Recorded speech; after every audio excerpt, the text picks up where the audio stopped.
Hey everyone, welcome back to my channel. So for today's video, I'm going to show you how I make my chile colorado con carne y papas, and in English that translates to red chili with beef and potatoes. So this is a very simple recipe. I've been enjoying foods from back home lately and I wanted to share them with you guys. So let's go ahead and jump into the video.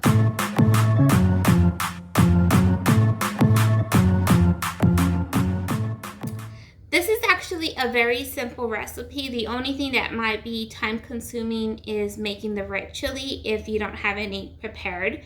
And I already have mine prepared, so I'm going to be using prepared red chili. But if you need a tutorial on how I make my red chili, I'm going to leave my red enchilada dinner linked up above for you guys in the cards. I'll link it at the very end of the video and in the description box so you can find it. And I go into an in-depth tutorial there on how to make the red chili sauce for this recipe. I always like to make some ahead of time. That way I could freeze it and then refrigerate it. And then whenever I need to use it, it is already prepared. Before we get started, I also forgot to mention that I'm going to be sharing with you how I make homemade flour tortillas. And I just want to clarify that everyone does it differently. This is just how I do it, how I learned from my family. And I'm just going to share it with you guys because these two combined are delicious together. I'm also going to make a side of rice. And if you need a recipe for that one, let me know. I also have one. I'm going to link that again in the description box down below, how I make my Mexican rice. To make the flour tortillas, you will need 3 cups of all-purpose flour, 1 teaspoon of baking powder, 1 teaspoon of salt, and then you're going to mix all of the dry ingredients together.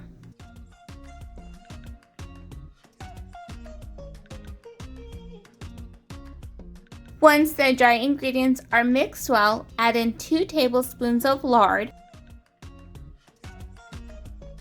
Then you're going to mix the lard well with the dry ingredients.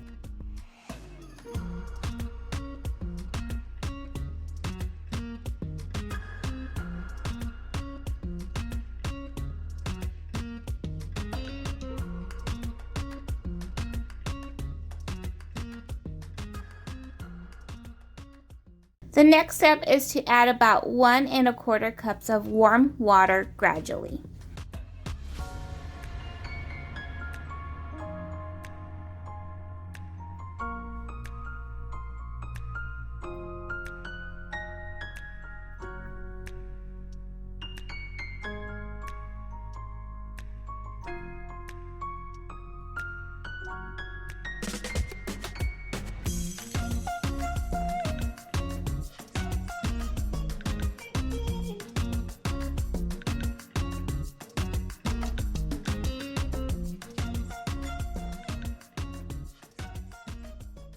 When all of the ingredients are mixed well, you are going to knead the masa, aka dough, for about 5 to 10 minutes.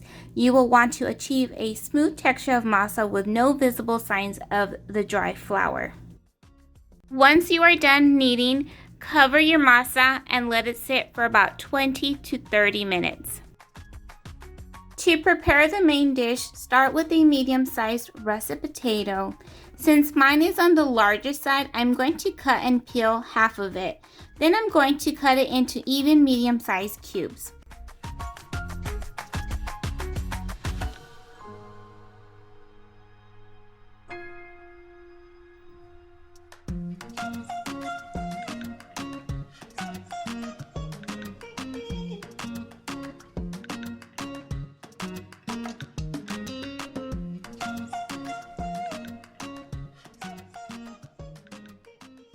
For the meat, I'm going to be using thin steak. To be specific, it is called milanesa, which is round top beef. And the package I used had about 3 steaks, which equals to about half a pound or a pound of meat. And you also want to cut into medium-sized cubes.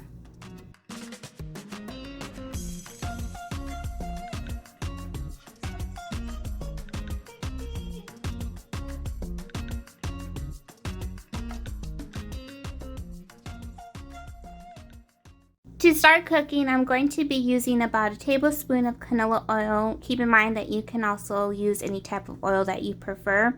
I'm going to be adding in about a third of an onion and 1 clove of garlic. I leave it whole so when everything's done cooking, I could pick it out. My husband doesn't really care for these ingredients, but I like the flavor that it gives. And then you're going to add in the meat and potatoes, and then you're just going to spread the meat and potatoes throughout the pan so that it cooks evenly. You're also going to add maybe about a fourth of a teaspoon of salt and pepper just for additional flavor. Keep in mind that the red chili sauce already has salt content, so just be mindful of how much salt you use. You can always season it afterwards when it's done cooking, but I like to cook mine or have it cook all together, if that makes sense. And that's it. All you're going to do is cook it on medium low and covered. The potatoes are soft, and I actually kind of overcooked them, so don't let this happen to you. The rest of potatoes, especially when they're small, they do cook very fast.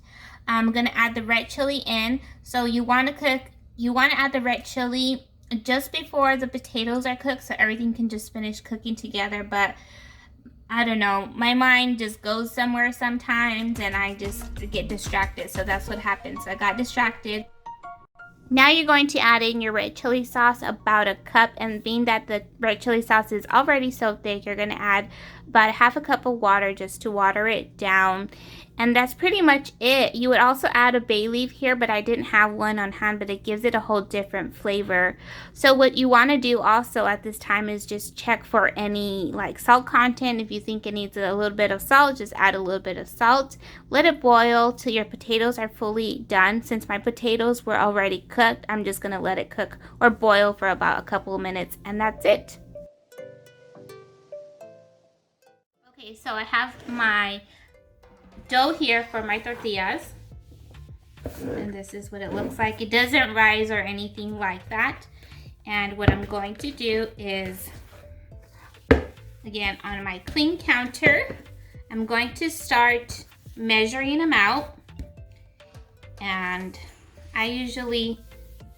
this is how my mom used to do it, and I used to watch her all the time. So it's about this large. I really don't know how large is. Just a little dough. I mean, you can make them just slightly bigger. So the first one that you make, you pretty much want them to all be about the same size. So this is as much dough as I'm going to use. And I'm just going to roll the dough like so. So it ends up like this. So you just roll it. And if you can't get that technique that I was using, what you can do is just literally roll it into a ball. And it doesn't have to be perfect. All right, so I have them all rolled out already. I'm gonna go ahead and turn off the meat, the red chili and meat. So here is what this is looking like. It tastes delicious. I did have to add just a little bit of salt. And then I have some rice cooking over here. And again, you guys have already seen me cook rice, so I'll leave all that linked down below. And now we're going to roll out the tortillas. But first, I'm going to start heating up my comal. But I'm going to be using a cast iron skillet. Now to roll out the dough, I like to add additional flour to the dough itself and even my rolling pin. I have seen others use additional flour in their work surface. However, I find that to be really messy. But try a couple of techniques and use what works best for you. You roll out the dough where it is thin enough to see through, but not too thin where it tears. And don't worry about being perfect. It takes practice to get them to shape.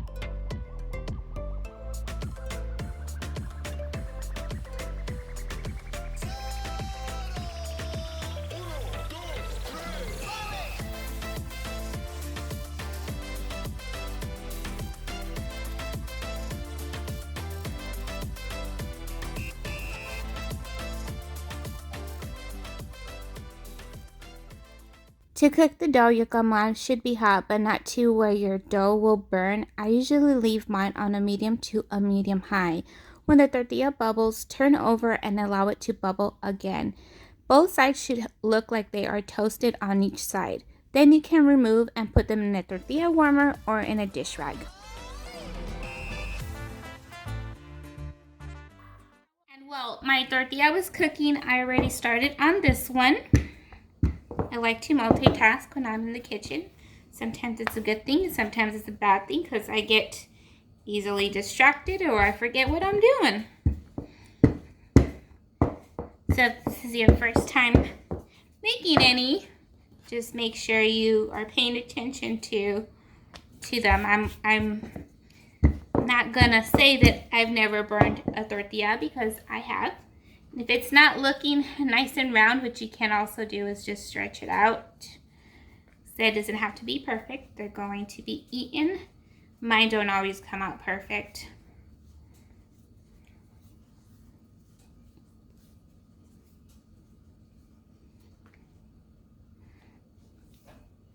See how they're more or less a little bit more rounder?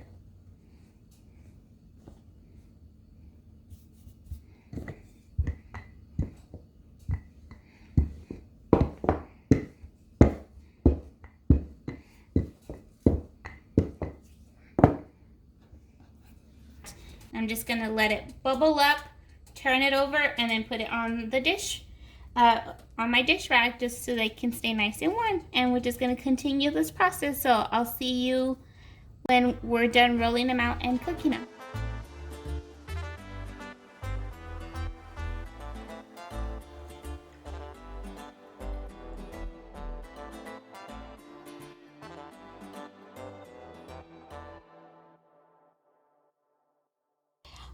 All right, so I've already stored them. They're still nice and warm, ready for dinner. I don't have a tortilla warmer, so this is how I store them even overnight. They'll be good in here for a couple of days. They usually don't last that long. If you have a tortilla warmer, go ahead and just store them in there. But if you don't, this is just another option, and that's usually what I do. Alright everyone, this is the end of the video. I hope this video encouraged you to try some Mexican dishes that are a staple from my hometown. And I'll see you in the next video. Bye!